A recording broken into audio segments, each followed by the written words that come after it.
키가 차이가 나가지고 좀 맞춰야 되겠습니다. 비슷한 줄 알았는데 아니군요. 오늘 이제 사도행전 22장 말씀입니다. 그 앞에 오늘 바울 사도가 이제 유대인들을 향해서 신앙 간증하는 내용이 나오고 있습니다. 갑자기 왜 신앙 간증을 하고 있느냐? 그 앞부분에 조금 보면 21장에서 예루살렘에 드디어 이제 바울 사도가 가가지고 갔더니 야고보 사도가 이제 유대인들이 너를 좀 오해하고 있으니까 정결 예식을 갖춰서 당신이 율법을 지키는 사람이다 라는 걸 좀 보여주라고 해서 성전에 가서 정결 예식을 막 갖춰서 이제 율법을 갖추는 사람이라는 걸 좀 보여주려고 하고 있는데 유대인들이 이제 성전에서 보고 오해를 해가지고 바울 사도가 성전에 또 이방인들 데려가서 막 성전도 모독하고 막 그런다라고 해서 이제 폭동을 일으켜서 바울 사도를 때려 거의 죽일 뻔하다가 천부장이 이제 바울을 체포하고 겨우 살려줘서 어찌 보면 천부장이 이제 바울을 살려줬기 때문에 딱 안전하게 딱 이제 군대 진영에 가 딱 살면 되는데 21장 후반부에 보면 바울 사도가 천부장에게 허락을 구합니다. 39절에 보면 청컨대 백성에게 말하기를, 자기를 치던 이제 유대인들이죠. 그 사람들에게 좀 말하도록 허락해 주십시오. 그래서 천부장이 허락해줘서 이제 층대, 그 사람들보다 조금 위에 층계가 있던 높은 곳에 올라가가지고 바울이 자기를 치던 많은 사람들에게, 유대인들에게 이제 이야기할 기회를 얻어서 그들에게 이제 히브리 말로 이야기하고 있는 것입니다. 자기의 이제 동족 유대인들에게 이제 드디어 복음에 대해 자기 신앙 간증을 좀 하면서 그들에게 예수님 전하려는 내용, 그리고 이제 그런 얘기를 듣다가 사람들이 또 막 여전히 이제 막 바울 사도를 치려고 하니까 이후에 이제 로마 시민권자인 걸 잘 밝혀서 그가 무사히 좀 또 풀려나게 되는, 좀 보호받게 되는 그런 내용이 오늘 본문의 전체적인 내용입니다. 한번 본문을 살펴보겠습니다. 이제 바울 사도가 어떻게 복음을 좀 변증하고 자신의 간증을 하고 있는가? 주로 이제 대상이 유대인이죠. 유대인들에게 이야기하기 때문에 이 말씀을 듣고 있는 그 유대인에 아주 맞춰서 이야기를 하고 있습니다.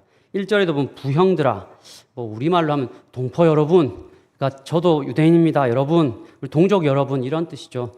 같은 동족으로서 내가 얘기한다라고 이렇게 이야기하고 있습니다. 그리고 당연히 이제 이 유대인들에게는 그렇죠, 히브리 말로, 자신이 또 유대인이니까 히브리 말로 2절에 보면 그들에게 이야기하고 있습니다. 그리고 3절부터 5절까지 이 이야기를 듣고 있는 많은 유대인들, 그들이 바울 사도를 좀 오해해가지고 저 사람이 하나님도 막 이렇게 모독하고 성전도 모독한다고 생각하고 있는 그들에게 나 당신들하고 똑같은 찐 유대인, 찐 바리새인이다, 그걸 드러내는 게 3절부터 5절 말씀. 나 유대인으로서 다소에서 났지만 이 성 예루살렘에서 자라가지고 아주 여러 문화들 중에 아주 이제 바리새파 중 가말리엘 문화, 아주 이제 유명한 당시에 아주 엄격하게 율법을 가르치던 가말리엘 문화에서 내가 자라가지고 엄한 교육도 받았고, 그리고 하나님에 대해서 여러분들보다 훨씬 더 내가 열심히 있는 자였다. 그래서 여러분도 알다시피 내가 4절에도 이 예수 믿는 사람들 박해해가지고 내가 막 결박해서 옥에 넘겼고, 그것은 5절에 있듯이 대제사장과 모든 장로들도 증인이다. 이거 내 말이 아니라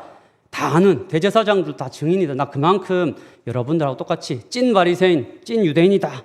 이런 얘기를 하고 있죠. 그래서 내가 알다시피 다메섹으로 가서 이제 거기 있는 유대인들 잡아오려고 막 공문도 받아가지고 가다가, 근데 그랬던 내가 왜 이렇게 지금 예수 믿는 사람이 됐나?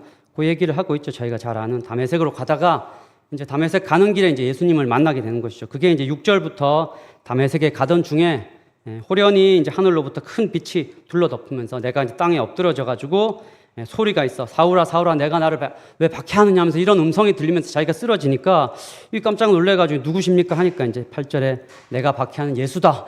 자기가 이렇게 예수 믿는 자들 박해했었는데 내가 너가 박해하던 예수다 이렇게 얘기하니까 깜짝 놀라서 9절에 나와 함께하는 사람들이 빛은 보면서도 나에게 말씀하는 이 소리는 듣지 못하더라. 이런 말씀으로 이제 바울 사도가 회심하게 된 것이죠. 오늘 큰 건 아니지만 오늘 인데 22장에서 나오는 22장 9절에서 이렇게 기술을 하고 있는 나와 함께 있는 자들이 빛은 보는데 나에게 말씀하시는 이의 소리는 듣지 못했다. 근데 이제 성경을 또 열심히 보시는 분 보면 여기는 이렇게 써 있는데 사도행전 9장에 가보면 처음 바울 사도가 이제 다메섹 회심할 때 보면 그때는 반대로 사람들이 아무것도 보지 못했는데 소리는 들었다 해서 성경 열심히 보는 사람도 보면 이거 좀 다릅니다. 이거 뭔가 오류가 있는 것 같습니다. 알다시피 성경의 사건들을 이야기할 때 이 부분적으로 뭔가를 강조해서 좀 이야기하다 보면 주어가 빠지기도 하고 이제 그런 것들로 인해서 발생하는 차이지, 이게 이제 성경의 오류가 아니죠. 이 내용의 자세한 내용 우리 원로 목사님이 조디에 쓰신 책 있죠. 성경부 잘 나와 있습니다. 거기 아주 쉽게 설명하고 있어요. 장황한 설명이 아니라 이런 일들이 성경에 많이 있는데 보시면 되겠습니다. 예, 이렇게 이제 바울 사도가 자신에게 일어났던 일들을 이야기하고 있죠. 그러면서 이제 뭐 눈이 다 이제 못 뜨게 되니까 자신이 이제 하나님께서 일어나서 다메섹으로 들어가라는 그 말씀 듣고 가야 되는데 어떻게 됩니까? 자기가 눈이 감겨가지고 못 들어가니까 사람들 손에 이끌려서 가게 되고, 그래서 결국 이제 그가 12절에 보면 거기 아나니아라는 사람을 그가 딱 만나게 됩니다. 거기 그 아나니아를 만났더니 이제 아나니아를 하나님께서 다 말씀해 주신 것이죠. 바울이 사울이라는 사람이 찾아올 거다.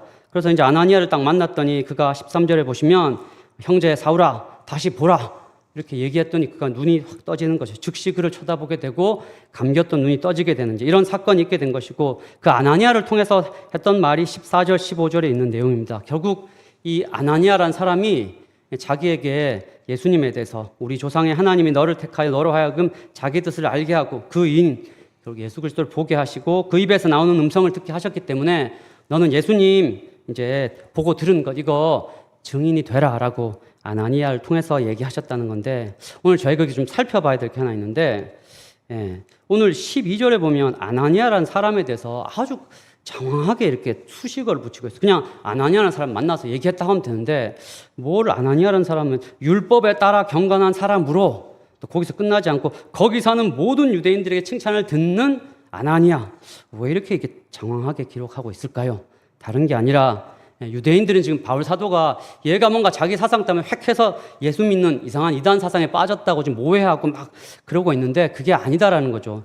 자신에게 이런 하나님의 말씀을 전한 그 아나니아라는 사람, 그 사람도 찐 유대인, 그 사람이 율법에 따라 경건한 사람일 뿐만 아니라 그 사람은 모든 유대인의 칭찬을 듣는, 믿을 수 있는 그런 사람 아나니아가 자신에게 또 하나님의 뜻을 이야기했기 때문에 자신이 또 눈도 뜨게 되고 그 하나님의 뜻을 깨닫게 됐다는 것을 결국 이 독자들을 생각해서, 유대인들을 생각해서 또 한 번 이렇게 수식어를 많이 붙이면서 이야기하고 있는 것이죠.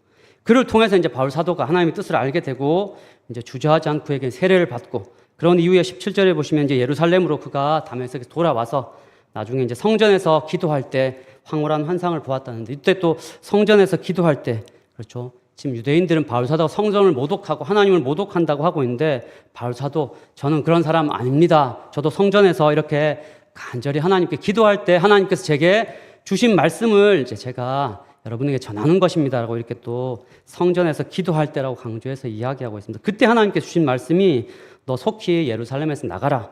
왜냐? 그들은 유대인들이 네가 하는 말을 안 듣는다. 그러니까 듣지 않을 거니까 나가라라고 했는데, 바울 사도는 19절 20절에서 아닙니다 하나님, 제가 옛날에 어떤 사람입니까? 이게 예수 믿는 자들 박해하고 막 스데반이 피를 흘리고 죽일 때도 제가 그 죽이던 사람들 그거 찬성하면서 옷을 지켰던, 제가 그렇게 박해했던 사람이기 때문에 사람들이 제 말 좀 들을 거라고 생각했는데 하나님께서 아니다라고 나가라고 얘기하시고, 21절에 끝으로 이제 나더러 또 이르시되 떠나가라. 내가 너를 멀리 이방인에게로 보내리라. 그러니까 너 멀리 나가라. 이방인에게로 보내서 너 이방인에게 복음 전하는 자가 되도록 하겠다라고 하나님께서 말씀하셔서, 결론적으로 왜 바울 사도는 이방인들에 가서 복음을 전했는가? 결국 자기가 하고 싶어서가 아니고 자기 이상한 사상 때문도 아니고 유대인들도 다 인정하는 그 하나님께서 선지자를 통해서 또 직접 성전에서 기도할 때 자기에게 이렇게 말씀하셔서 이렇게 됐다라고 바울 사도가 이렇게 설명하고 있습니다. 오늘 바울 사도가 이제 전했던 이 자신의 신앙의 간증이죠. 왜 자기는 회심하게 됐고 예수님 전하게 됐고 이렇게 이방인에게 복음 전하게 됐는가? 그가 오늘은 이전과 좀 다르게 자신의 간증을 가지고 이야기합니다. 이전에 뭐 다른 서신서나 다른 곳에서는 변증을 많이 하는데, 오늘은 보면 그런 얘기 안 하고 제가 이런 사건이 있었습니다 하면서 저도 여러분하고 똑같습니다 이렇게 얘기를 하고 있죠. 왜 그러고 있는가? 듣는 사람이 다르기 때문에요. 듣고 있는 이 복음을 듣고 이 얘기를 듣고 있는 그 독자들에 맞춰서 그들에게 들리도록, 그들이 공감이 가도록, 그들이 이해가 되고 받아들일 수 있도록 독자들에게 맞춰서 그들이 들을 수 있는 이야기들을 하고 있는 것이죠. 유대인에게 복음 전할 때는 유대인에게 맞춰서 그들에게 맞게 바울 사도가 오늘 자신의 신앙 간증을 통해서 이렇게 이것이 하나님의 뜻이, 여러분들이 섬기고 있는 그 하나님의 뜻이다라는 것을 알리고 있습니다. 복음을 전하고 전달할 때 맞습니다. 그 사람의 관심, 상황에 맞추어서 전하는 이런 바울 사도의 모습, 논리적인 고민을 많이 하는 사람이라면 그에 맞춰서 우리가 지적인, 할 수 있다면 논리적인 설명, 증거, 근거들을 가지고, 그리고 우리가 열린 자세로, 겸허한 자세로 전할 수 있어야 되겠습니다. 마음의 어려움과 고민 있는 사람들에게는 그들의 어려움 가운데 함께 아파하며 고민하며 따뜻함과 진실함으로 또 확신으로 전할 수 있어야 되겠습니다. 인생에 또 많은 질고를 가진 뭐 어르신들, 그런 분들에게 우리가 막 무슨 뭐 복음 이런 용어를 전하면 안 되겠죠. 그런 분들에게는 함께 인생의 고민을 가지고 할머니 할아버지들 뭔가 인생에 많은 애환들을 가지고 있던 분들이라면 그 애환 가운데서 하나님께서 그것들을, 인생의 이런 문제들을 어떻게 생각하시는지, 하나님께서 그런 인생의 고통 가운데 어떻게 생각하시는지 그들이 들을 수 있는 언어로, 그들이 공감할 수 있는 말로 복음을 전해야 되겠습니다. 이것이 변하는 시대에 변하지 않는 진리, 복음을 전하는 원리이자 바른 태도인 것 같습니다. 바울 사도가 그렇게 오늘 또 유대인들에게 전하고 있습니다. 우리도 시대는 계속 바뀌어가고 계속 새로운 세대, 우리도 또 나이가 들어가는데 변하는 시대 가운데 듣는 사람이 누구인가? 그들이 이런 사람이라면 우리가 이렇게, 그들이 또 청소년이라면 익숙지 않아도 청소년에 맞게 이렇게 그들에게 맞게 전할 수 있는 그런 성육신적인 태도로 우리가 복음을 전할 수 있어야 되겠습니다. 자, 첫 번째 바울 사도가 이렇게 이제 복음을 전하고 있습니다. 근데 이렇게 전했는데도 오늘 보시면 22절부터 보시면 이 말하는 것까지 듣다가 유대인들이 이제 이것도 듣지 않고 막 이게 더 이상 못 듣겠다, 이 사람 죽이자라고 이제 막 하면서 살려둘 수가 없다 하면서 이제 옷을 벗고 막 티끌을 공중에 날리고 이렇게 얘기하니까 이제 천부장이 소요 사태가 일어나니까 안 되겠다. 이제 바울 사도를 빨리 영내로 이제 군대 진영으로 끌어들여 가지고 이제 부하들에게 빨리 이제 채찍질을 좀 해가지고, 아마도 이제 막 히브리어로 얘기하기 때문에 천부장이 못 알아들었겠죠. 뭔가 얘기하니까 사람들이 막 화내고 싫어하니까 영문은 잘 모르겠지만 빨리 취조를 해봐야 되니까 일단 겁을 주기 위해서 막 실컷 두드려 패고, 그런 다음에 이제 겁을 줘서 뭔가 좀 이제 자백, 뭘 잘못했는지 얘기하라 이렇게 하려고 아마 채찍질도 하고 이렇게 하려고 했는데, 그때 바울 사도 드디어 이제 자신이 로마 시민권자다, 25절에서 백부장한테 나 로마 시민권자인데 너희가 죄도 정하지 않고 채찍질 할 수 있느냐, 자기의 로마 시민권 얘기를 탁, 로마 시민권자라는 얘기를 딱 듣고 나니까 백부장도 깜짝 놀라가지고 큰일 났다. 천부장한테 가서 이제 바울이 로마 시민이라는데 우리가 큰일 나겠는데 하니까 천부장도 깜짝 놀라가지고 이제 그래? 이렇게 하면서 이제 어떻게 하지 하면서, 나는 돈을 많이 주고 샀는데 당시에 로마 시대 때 돈을 많이 주고도 로마 시민권을 사는 사람들이 있었어요. 근데 바울 사도는 오늘 보시면 내게 말하라 그랬더니 바울 사도는 나는 28절에 나면서부터 로마 시민권을 획득한 사람이다. 바울 사도는 아마도 할아버지 때 혹은 아버지 때 뭔가 어떤 공로를 통해서 그가 시민권을 얻게 돼서 그는 출생 때부터 이미 로마 시민권자가 된 자였습니다. 어쨌든 이 로마 시민권, 이걸 잘 사용해서 나 로마 시민권자입니다 하고 권리를 주장했더니 감사하게도 이제 그가 채찍질 당하지 않게 되고, 천부장도 그 결박한 거 풀어주고, 이제 마지막으로 30절에 보시면 이제 이게 뭔가 무슨 일인지는 알아봐야 되겠지만 함부로 이제 대할 수 없으니까 이제 공회, 유대인들의 이제 공회를 다 모으라고 해서 나중에 공회에서 바울 사도가 이제 그의 결백한 것들, 그가 이제 하고 싶은 말들을 할 수 있게 허락해주고 있습니다.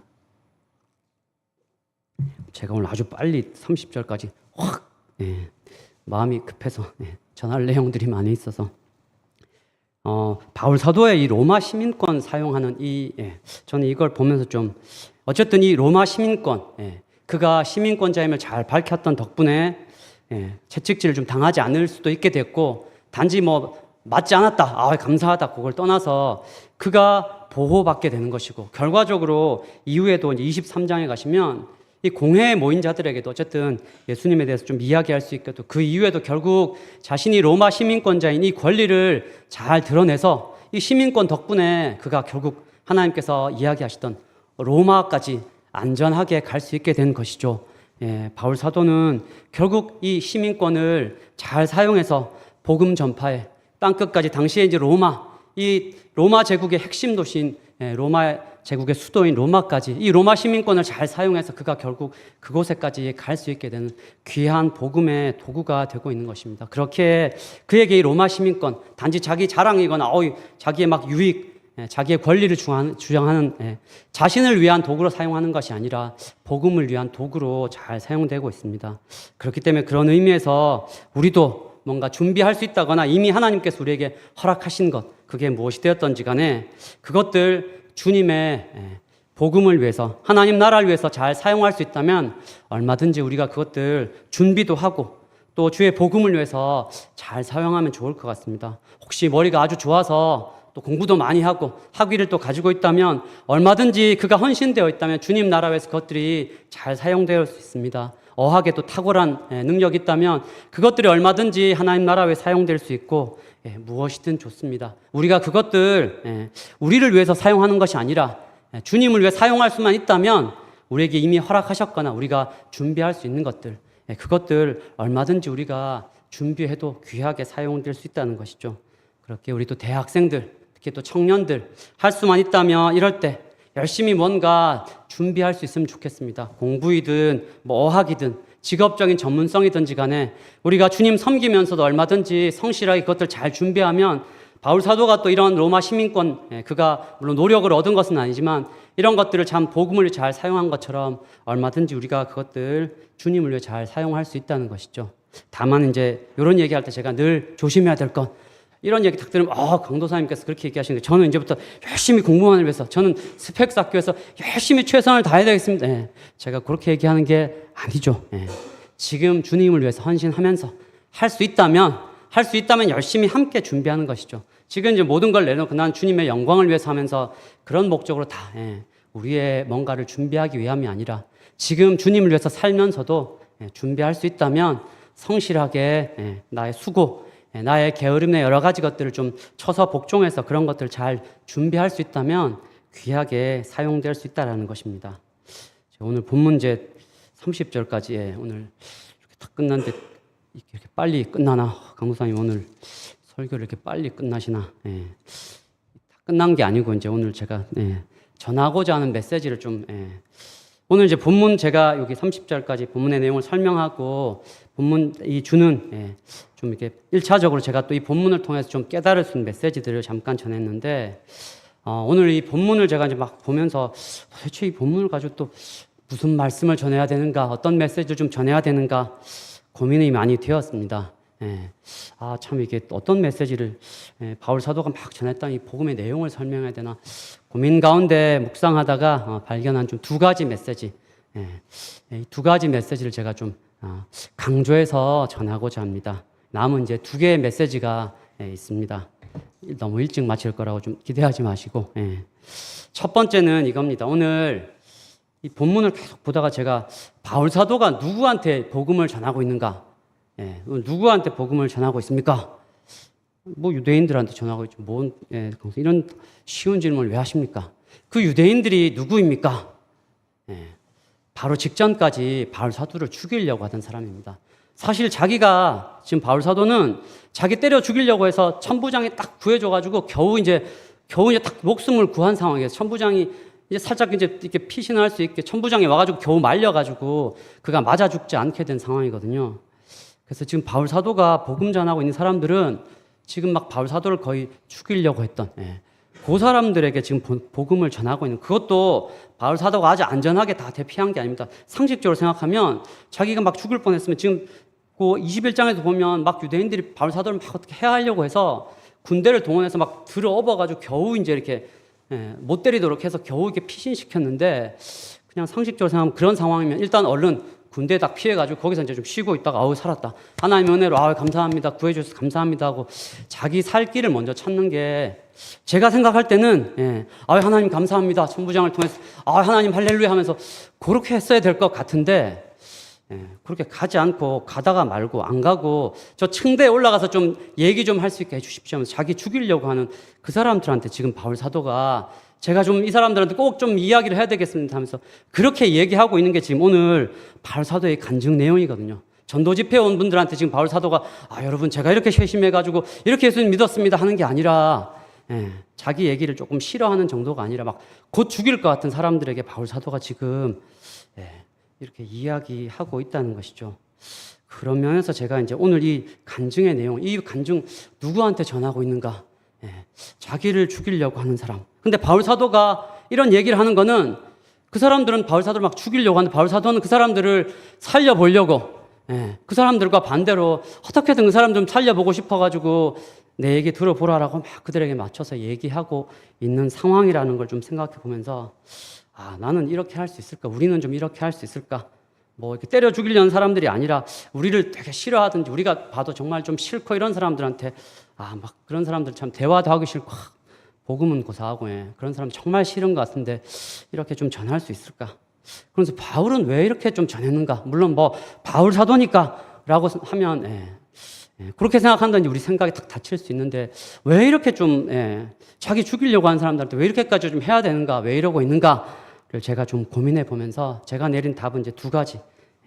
첫 번째는 바울이 자신이 이전에 어떤 사람이었는지를 오늘 3절, 4절, 5절에서 얘기하는 모습을 보면 지금 유대인들의 모습이 이전에 자기하고 비슷했기 때문에 이전에 자기도 영적으로 무지했기 때문에 그래서 자기도 예수 믿는 사람을 때려 죽이려고 하고 막 스데반 같은 사람 죽일 때 찬성하고 또 지키던 이전에 자기도 영적으로 이렇게 어두워가지고 자기가 어떻게 하는지도 모르고 나름대로는 하나님 섬긴다고 하면서 영적으로 어두워서 그렇게 살았던 지금 자기 죽이려고 한 유대인들 보니까 이전에 자기 모습이 너무너무 보이니까 이전에 정말 한심했던 자기 모습이 생각이 나니까 자기 한심함도 보이고 자기의 영적인 어두움도 보이니 아마도 동족이자 이전에 자기 같았던 사람들 비록 그들이 자기를 죽이려고 하는데 자기도 이전에 그랬으니까 아마 그런 마음에서 자기가 어떤지를 알기 때문에 이전에 자기와 같았던 사람들 그저 지나칠 수 없기 때문에 아마 그런 마음들이 첫 번째가 아니었을까. 그리고 이제 두 번째, 왜 이런 사람들한테 또 이렇게까지 해야 되는가? 그것은 우리가 전하는 복음이신 이 복음의 핵심인 예수 그리스도. 예수 그리스도께서 바로 그렇게 행하셨기 때문입니다. 예수님께서 자신을 배신하고 자신을 적대시하고 자신을 죽이려고 했던 사람들에게 어떻게 하셨나? 맞대응하지 않으셨습니다. 예수님이 자기 힘을 가지고 너네들이 이래? 하면서 하나님의 능력을 가지고 하셨다면 뭐 모든 사람들 쉽게 제압할 수 있겠다면 예수님께서는 자신을 해하려던 사람들, 적대하고 죽이려던 사람들에게 결국 그렇게 행하라고 하고 그들을 살리려고 자신을 죽이려 하는 자들을 반대로 살리고자 십자가를 지셨기 때문입니다. 예수님의 십자가, 결국 자기를 적대하고 죽이려고 하는 자들, 그들이 영적으로 무지해서 그런지 알기 때문에 그들을 살리고자 자신을 희생하여 내어주신 것, 그게 바로 십자가인 것이죠. 바울 사도가 이렇게 그들을 향해서 행하고 있는, 이렇게 그런 사람들한테 왜 빨리 살고 이렇게 좀 있으면 될 텐데 왜 이런 사람들은 이런 기회 때 이야기하고 있을까? 바로 그 십자가의 복음, 그 예수님의 제자된 예수님께서 행하신 그 십자가의 길을 그대로 따라가는 그것이 아닌가라고 생각했습니다. 그러면서 이제 이런 질문이 들었습니다. 바울만 이전에 영적으로 어두웠고 우리는 이전에 영적으로 밝고 의인이었는가? 바울만 이런 십자가의 은혜로 구원을 받은 자고 우리는 예수님의 제자가 아닌가? 아니죠.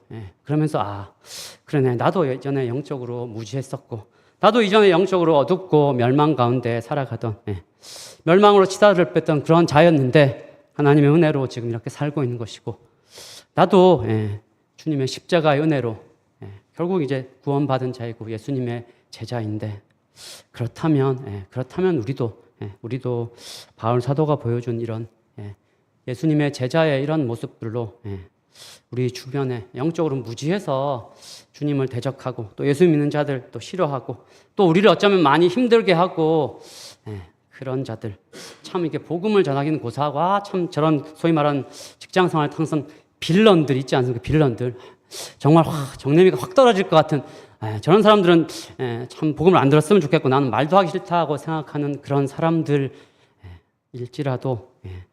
그런 사람들에게도 복음이 전해야 되겠고 그런 사람들에게도 어떻게든지 우리가 그들을 위해서 최소한 기도라도 해야 되지 않는가. 그들이 생각해보면 최소한 바울 사도를 막 죽이려고 했던 그렇게 우리를 막 죽이려고 하는 정도의 그런 나쁜 자들은 아니지 않을까요? 우리가 좀 싫고 여러 가지 그들의 모습 볼 때 또 우리를 좀 힘들게 하는 정도이지 이 정도 사람들이 아닌데 혹시 우리가 저런 사람들은 이미 아니다. 나의 어떤 기도 대상에서는 이미 아니다라고 이미 제외시켜놓고 우리도 좀 그들이 했듯이 좀 맞대응하는 자세로 좀 행하며 살아가려고 하고 있지 않은지 저를 포함해서 우리도 이전에 영적으로 어두웠던 자여서 어리석게 행했던 자들이고 동일하게 우리도 예수님의 십자가의 은혜로 구원 얻은 자이기에 십자가의 방식으로 우리가 복음을 가진 자이기 때문에 그런 복음의 방식으로 우리는 다르게 우리의 본성을 거스르는 모습으로 복음을 전하며 그런 방식의 삶을 좀 살아야 되지 않을까. 근데 제가 이런 설교를 하면서 여러분 그렇게 삽시다 뭐 이렇게 할 때 소위 말하는 민강수 니는 이렇게 늘 제가 이게 이제 제가 제 자아가 죽지 않으면 잘 어렵죠. 내 본성이 아직 살아 있으면 참 이게 잘 안 되고 어려운 일입니다. 여전히 내가 죽지 않으면 어려운 일이죠. 설교를 하고 있는 저도 이런 얘기들 하면서 이전에 그럼 나는 어떻게 살았었나? 정말 이렇게 확신 있게 이렇게 살았었나? 저도 참 늘 이런 설교할 때마다 원로 목사님이 간증하듯이 제가 옛날에 막 이런 간증들을 힘있게 팍팍 하면 좋겠는데 저도 저의 모습을 돌아보면 나름 또 주님 섬긴다고 하지만 여전히 참 이렇게 부족했던 참 이렇게 주님 위에 섬긴다고 하지만 부족하게 좀 한이 없었던 이런 모습을 하지만 성경 말씀이 오늘 이것을 우리에게 분명하게 이야기해 주고 있기 때문에 힘써 전하지 않을 수 없고 우리가 함께 복음에 합당하게 살아야 되겠다고 힘써 말씀을 전하고 있는 것입니다. 우리 힘으로 잘 안 되죠.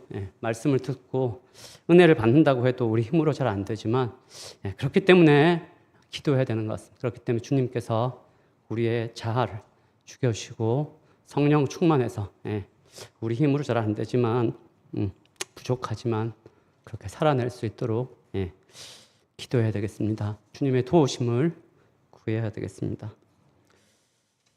제가 이렇게 막 울면서 전하려고 했던 건 아닌데 말씀을 전하다 보니 원래 예정되어 있지 않고 저는 힘써 전하려고 했는데 여튼 부족하지만 주의 성령께서 함께 하시고 우리를 도우시면 바울 사도 같지 않더라도 지금 우리가 아주 참 주저하고 마음을 닫고 있는 그런 자들에게 복음의 방식으로 대할 수 있으며 복음을 전할 수 있을 거라 생각합니다.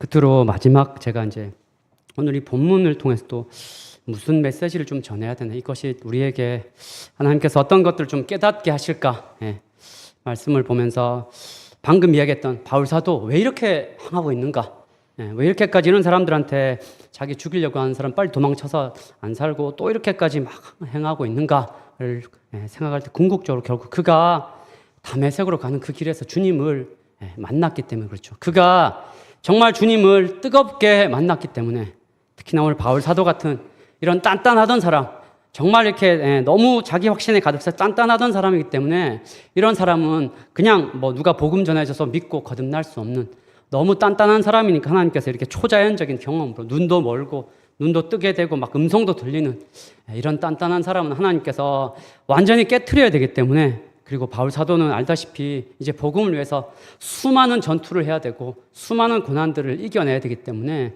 그래서 하나님께서 그에게는 이렇게 아주 그냥 평범한 회심의 경험이 아니라 평범한 주님을 뜨겁게 만나는 수준이 아니라 이렇게 아주 뜨겁게 아주 초자연적인 이런 정말 압도되는 경험을 통해서 그가 고꾸라지도록 회심하도록 하신 것이죠. 그래서 그에게는 이런 정말 이렇게 드라마틱한 정말 평범한 사람들이 경험하기 힘든 이런 하나님께서 주님이 만나주셔서 이렇게 변화되게 하시고 그를 변화시키신 것입니다. 결국 주님을 만난 뜨거운 경험, 그것을 통해서 회심했기 때문에 그가 지금 이렇게 주의 일꾼으로 여러 가지 역경을 견디면서 복음을 위해서 살고 있는 것이죠. 그가 원래 이랬던 사람이 아니라 주님을 뜨겁게 만났기 때문에, 회심했기 때문에, 알다시피 이전에 바울 사도, 이전에도 하나님을 알았습니다. 그가 얘기하신 바울 사도가 예수님 처음 믿은 게 아니고, 옛날에도 바울 사도는 하나님을 알았고 하나님을 믿었다고 했는데, 그때 이전에 자기가 알던 하나님, 그가 이전에는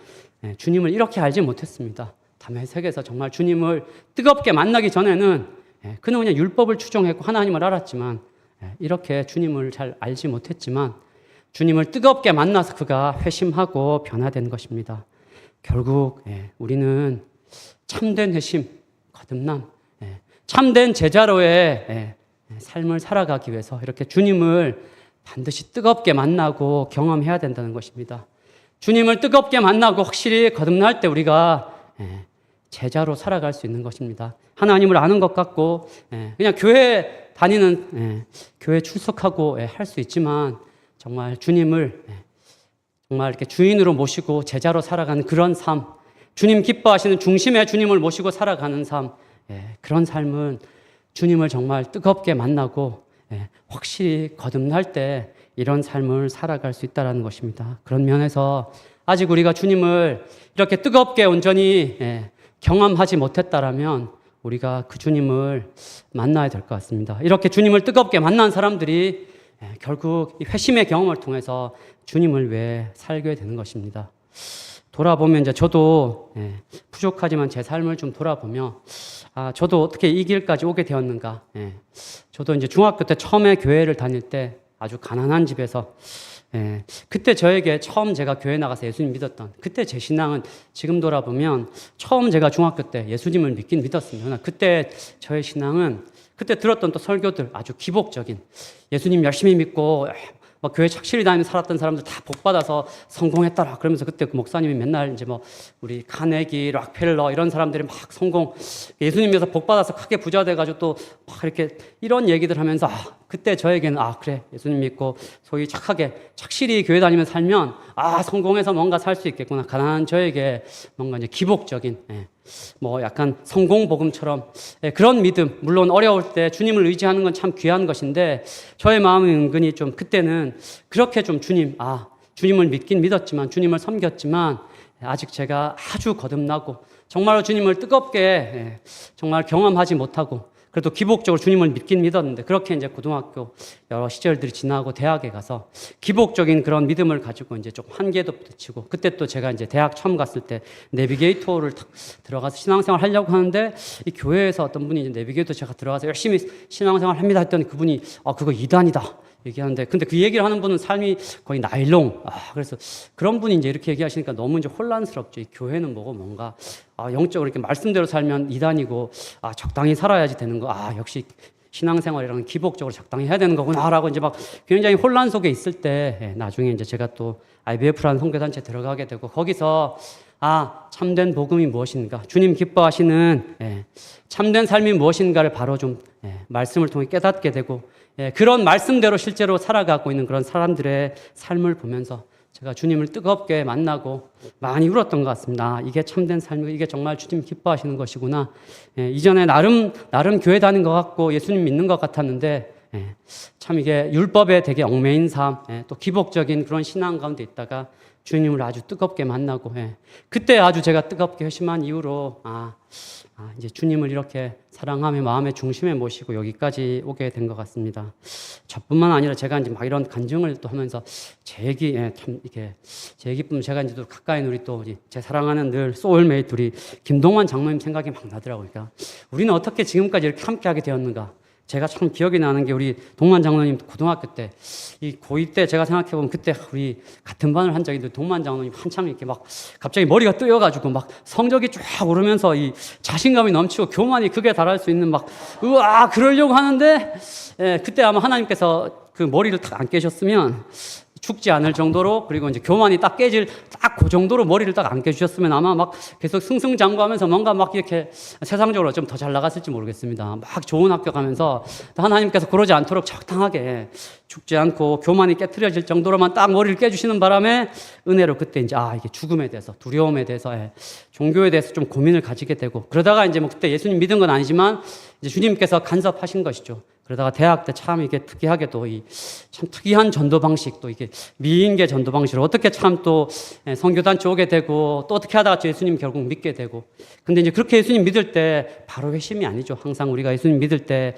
처음부터 뜨겁게 온전한 회심이 아니지만 결국 이제 정말 이렇게 주님을 섬기는 제자의 삶을 살 것인가 많은 신앙적인 갈등 정말 주님을 따라간 삶을 살 것인가 진지하게 고민이 되는 신앙의 기쁨이 있지만 헌신하려고 할 때 오는 여러 고민 가운데 주님께서 감사하게도 뜨겁게 만나주시고 회심케 주셔서 참 그런 회심의 경험 이후에 결국 이제 주님의 제자로 살게 되고 여러 많은 또 훈련에 또 주님께서 일하심 가운데 이렇게 귀하게 또 저의 참 이렇게 동력자이자 제가 또 참 귀히 여기고 저에게도 많은 유익이 되고 힘이 되는 귀한 일꾼으로 쓰임 받는 그러다가 제가 또 딱 오늘 또 말씀 준비하면서 우리 가까이 또 이재민 집사님 막 생각이 나는 게 이게 또 이 참 모태신앙으로 신앙생활 오랫동안 해오시고 아마 이렇게 교회를 오랫동안 다니셨으니까 예수님 믿는 거죠 우리가 생각하면 예수님 믿고 했는데 늘 본인이 간증하듯이 교회는 다녔고 예수님 믿지만 삶의 중심 참 이게 아직 온전히 거듭나지 못할 때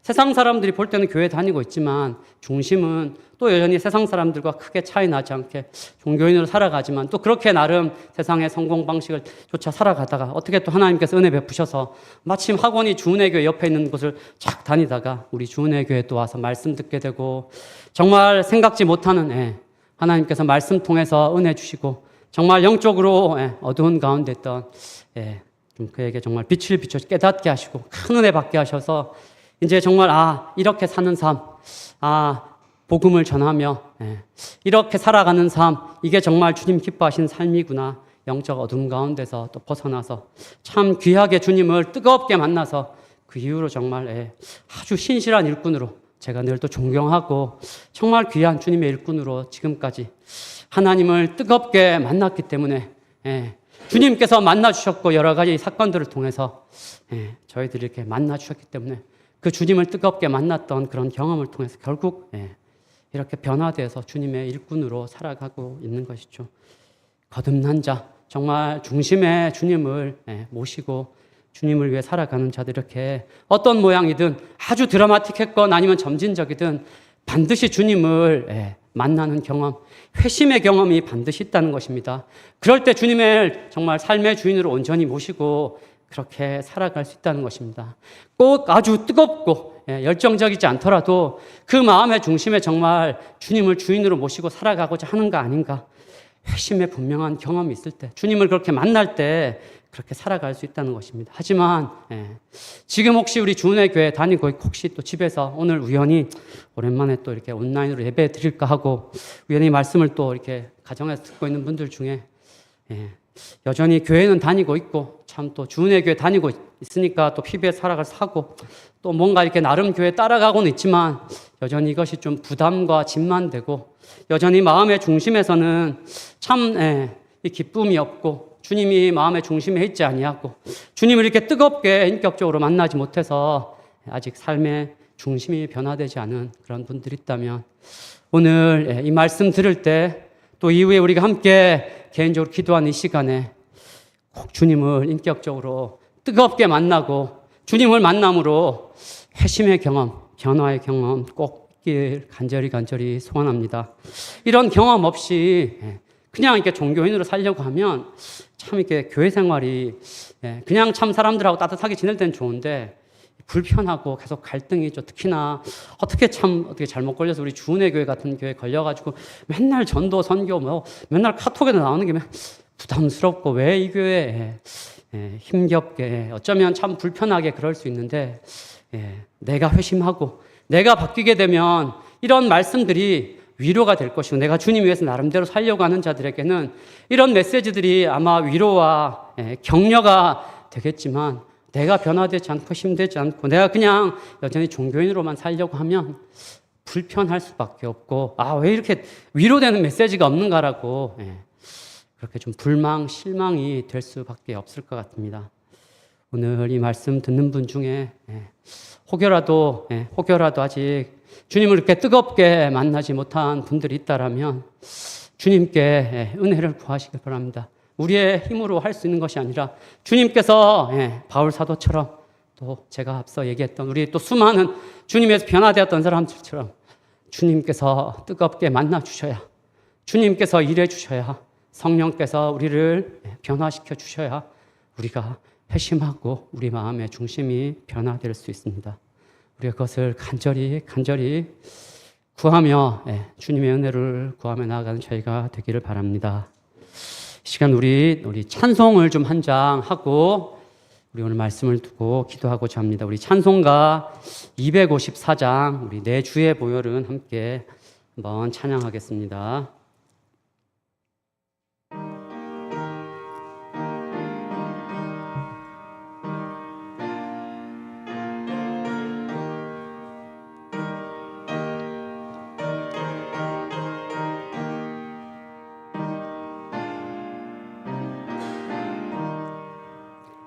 내 주의 보혈은 정하고 정하다 내 죄를 정케 하신 주 나로라 하신다.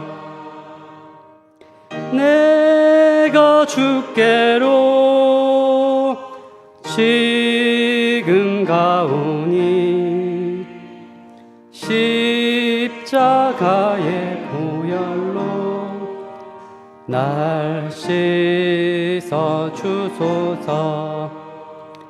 약하고 추해도 주께로 나가면 힘 주시고 내 추함을 곧 씻어 주시네. 내가 주께로 지금 가오니 십자가의 보혈로 날 씻어 주소서. 나로라 하심은 온전한 믿음과 또 사랑함과 평안함 다 주려 함이라. 내가 주께로 지금 가오니 십자가의 보혈로 날 씻어 주소서. 큰 죄인 복받아 살 길을 얻었네. 한없이 넓고 큰 은혜 베풀어 주소서. 내가 주께로 지금 가오니 십자가의 보혈로 날 씻어 주소서. 그 피가 맘속에 큰 증거 됩니다. 내 기도 소리 들으사 다 허락하소서. 내가 주께로 지금 가오니 십자가의 보혈로 날 씻어 주소서.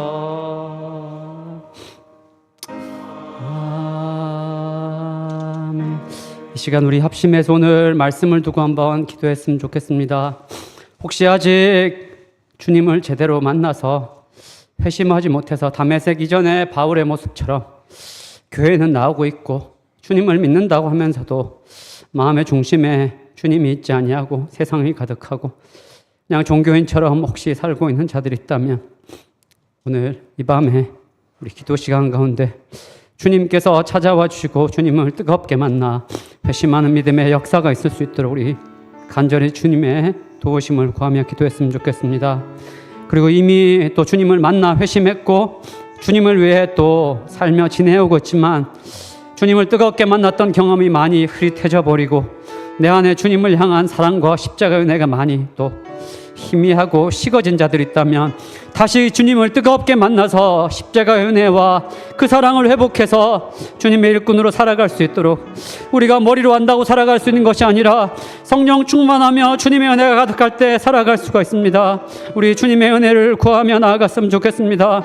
그래서 바울 사도가 자신과 같이 자신을 대적하고 죽이려 했던 자들 그들의 방식처럼 맞대응하는 것이 아니라 십자가의 방식으로 그들을 선대하고 그들에게 복음을 전하는 삶 살듯이 우리도 부족하지만 주님을 닮아 주님처럼 주님의 제자로 그렇게 복음다운 그런 복음의 삶을 살며 복음 전하는 자로 살아갈 수 있도록 이 시간 우리 합심해서 함께 기도하겠습니다. 주님